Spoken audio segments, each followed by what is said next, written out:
Hello, everyone. Welcome to episode 2, where we continue tracking the origin and transformation of American ideas. Now, I begin with a passage from the Declaration of Independence. We hold these truths to be self-evident, that all men are created equal. This is arguably the most well-known passage from the American Declaration of Independence. This one statement was incredibly powerful. Indeed, the long history of equality and its legacy was reflected in the name of one of America's most important social leaders, Martin Luther King of the 20th century. He was named in honor of Martin Luther of Germany, the Martin Luther of the Protestant Reformation. And indeed, America's Martin Luther would embody centuries of the struggle for freedom and liberation that Germany's Martin Luther had started. I would even go so far as to argue that Martin Luther King Jr. was the American reincarnation of Thomas Müntzer, but I digress. It has served as a source of inspiration for many throughout American history. Now, although this idea seems easy to understand in our modern times and today's times, it has been, throughout its history, a very contested idea.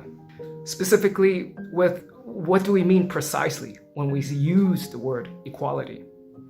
Equality for who exactly? What kind of equality? Equal in what way? Indeed, some of the more astute amongst you may interpret the idea of equality in what I believe rightfully the most cynical manner. Those of you who are aware of American history know that this idea of equality, of equalness between people, was not meant to apply to everyone. Many of Americans would have argued this idea of equality only applied to rich, white, property-owning men. These men, according to some, had superior wisdom, had superior knowledge to be capable of ruling and running society. Now, other Americans would have argued no, this applies to the lower classes as well. Equality between all white men, rich, poor, high and low. An even smaller, and at that time radical minority would have argued that this idea of equality applied to non-white individuals, the Indians, the blacks, and some even argued that these ideas applied also to women. Unfortunately, this small group of individuals who believed in modern ideas of equality were a minority. They were a fringe at the drafting of the Declaration of Independence. In a sense, this is the story of the United States. How this small minority of individuals who truly believed in equality is how we would understand it in our times, how this small group slowly grew to encompass more and more Americans to the point where we could say that it is our modern idea of equality held by many of Americans. It doesn't matter what the color of your skin is. It doesn't matter if you're a man or woman. You deserve equality. And so that's the story of American history, how this idea went from being a really radical fringe idea to being, quite frankly, mainstream. Indeed, if you're one of the groups who has been historically oppressed in American society, you might rightfully ask, why should I care about equality? What's the point of equality? What is the significance if it was never meant to apply to individuals such as I? If you're a black woman or like me, awesome, you might ask, what's the point of paying reverence to such an idea that was never meant to apply to people such as me? But that's the thing. This idea of equality, which was meant to apply exclusively to certain groups of individuals, we see in American history that the people who fell outside these groups used this exclusive idea of equality to argue that those ideas should also apply to themselves, to their own groups. Let's look at the case of Elizabeth Freeman, the self-chosen name for a woman originally born as Mumbet. This was a name that she chose for herself whenever she won her freedom. Freeman was born in 1744 into New England slavery. Freeman was enslaved by the master, John Ashley of Sheffield, Massachusetts. And John Ashley was not a nobody. He was a local political leader during the American Revolution. On June 18, 1776, the residents of Sheffield held a town meeting and voted almost unanimously that the American colony should be free from Great Britain and that Sheffield should throw its weight behind the revolution. Freeman had a ringside seat for all these events. More importantly, she more than likely witnessed and overheard a number of political sessions between Ashley and his friends. As an enslaved woman, Some of Freeman's orders were to serve Ashley and his guests, and these were the days of intense political discussions. These were the days when the talk of freedom and a new country had to have been heard everywhere, in church, at local gathering places, house meetings, dinners, and of course, in Ashley's house.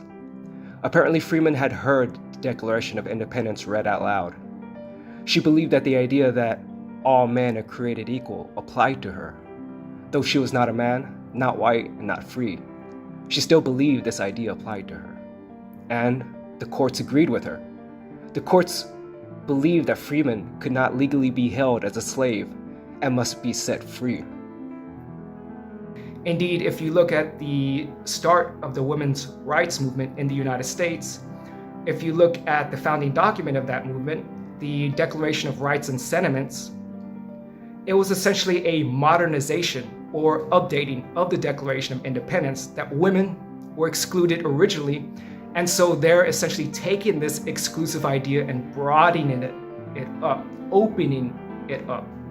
Same thing as well, whenever you have the slaves arguing for the end of slavery and their equal treatment in American society, they also cite the American Declaration of Independence. They cite this very exclusive idea of equality, and they broaden it up, they open it up to apply also to them as well. So even if you're one of these people who has historically been disenfranchised in American history, the most oppressed people in American history have used these ideas to become more and more treated as other Americans and to be seen as equals by other Americans. Indeed, that's one of the saving graces of democratic society. It's the weight of the numbers, the numerical majority, that determines how exclusive or how expansive these ideas of equality are. Original intentions, which we'll go over the original intention of the idea of equality, original intentions are meaningless in a democratic society. In a democratic society, it's the majority, the numerical superiority, which determines how these ideas should be framed, who these ideas should be applied to. It is our right as a democratic society to reevaluate and redetermine our founding ideals.